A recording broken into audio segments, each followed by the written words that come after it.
مسلم شریف کے اندر آگے حدیث موجود ہے، حضرت ابو ہریرہ رضی اللہ عنہ اس حدیث کے راوی آپ بیان فرماتے ہیں کہ حضور نبی کریم صلی اللہ علیہ وسلم فرماتے ہیں فضلت علی الانبیاء بست، حضور نبی کریم صلی اللہ علیہ وسلم نے فرمایا کہ اللہ رب العزت نے باقی نبیوں پر مجھے 6 چیزوں کے اندر فضیلت عطا فرمائی۔ بولے ذرا سبحان اللہ۔ یہ 6 چیزیں ایسی ہیں کہ جو باقی انبیاء علیہ السلام میں نہیں ہے، لیکن خالق کائنات نے مجھ محمد کو عطا فرما رکھی ہیں۔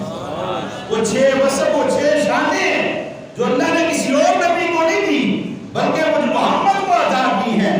عرض کیا یا رسول اللہ صلی اللہ علیہ وسلم، آقا وہ 6 فضیلتیں کون سی ہیں؟ حضور نبی کریم صلی اللہ علیہ وسلم نے فرمایا اوتیت جوامع الکلم، اللہ تعالیٰ نے مجھے جامع کلام عطا فرمایا۔ سبحان اللہ۔ جامع کلام کیا ہے؟ کہ میں لفظ تھوڑے بولتا ہوں، اس کی مرادیں زیادہ ہوتی ہیں، اس کے مطلب زیادہ ہوتے ہیں۔ مختصر سی بات کرتا ہوں لیکن ساری بات کو بیان کر دیتا ہوں۔ یہ اللہ تعالیٰ نے وصف کسی اور نبی کو نہیں بلکہ محمد عربی کو عطا فرمایا۔ فرمایا دوسرے نمبر پر نصرت بالرعب، آقا علیہ السلام فرماتے ہیں کہ اللہ تعالیٰ نے رعب کے ساتھ میری مدد کروائی، کہ کسی نبی کو اتنا رعب عطا نہیں کیا کہ جتنا رعب اللہ نے مجھ محمد کو عطا فرمایا۔ یا رسول اللہ کتنا رعب؟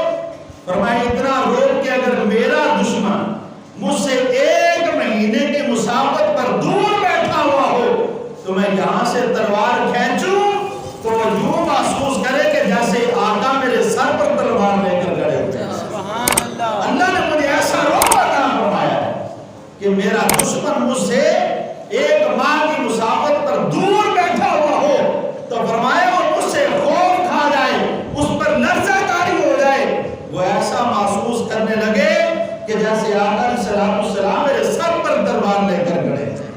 فرمایا اس رعب سے اللہ نے میری مدد فرمائی۔ تو حضرات محترم، حضور نبی کریم صلی اللہ علیہ وسلم نے آگے فرمایا جعلت لی الارض مسجدا وطہورا، حضور نبی کریم صلی اللہ علیہ وسلم نے فرمایا چوتھا میرا خاصہ یہ ہے کہ خالق کائنات نے میرے لیے پوری روئے زمین کو مسجد بنا دیا ہے، میرے لیے پوری زمین کو پاک کر دیا ہے کہ میں جہاں پر چاہوں، میرا امتی جہاں پر چاہے وہ نماز پڑھ لے۔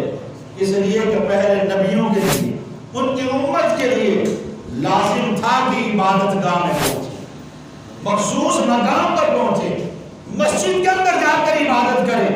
اس کے علاوہ ان کی عبادت قابل قبول نہیں ہے، لیکن میرے آقا کا ہم پر یہ کرم ہوا کہ آپ کے قدم مبارک لگے تو خالق کائنات نے پوری زمین کو مسجد بنا دیا ہے۔ فرمایا تم جہاں پر بھی ہو وہیں پر وضو کرو، نماز پڑھو، خالق کائنات نے تمہارے لیے پوری روئے زمین کو پاک فرما دیا ہے۔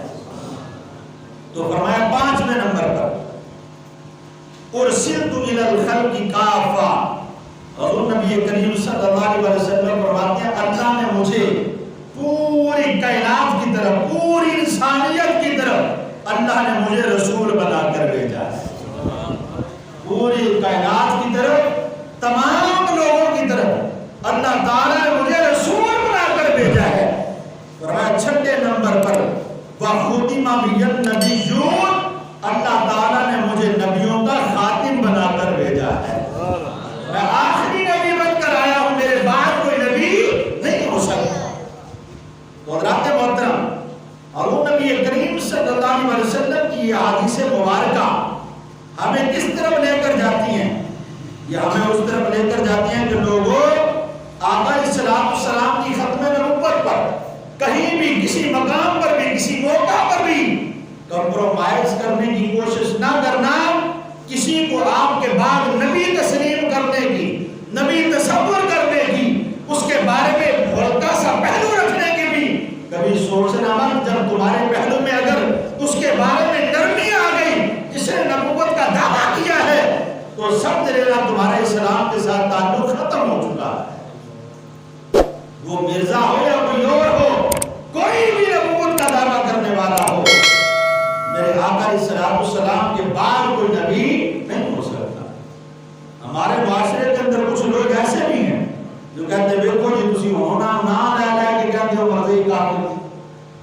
کہنے پہ کسی کو ٹارگٹ کر دیانے پہ کسی کا نام لیتے ہیں بھئی جو ہے کافر اس کو کافر ہی کہیں گے.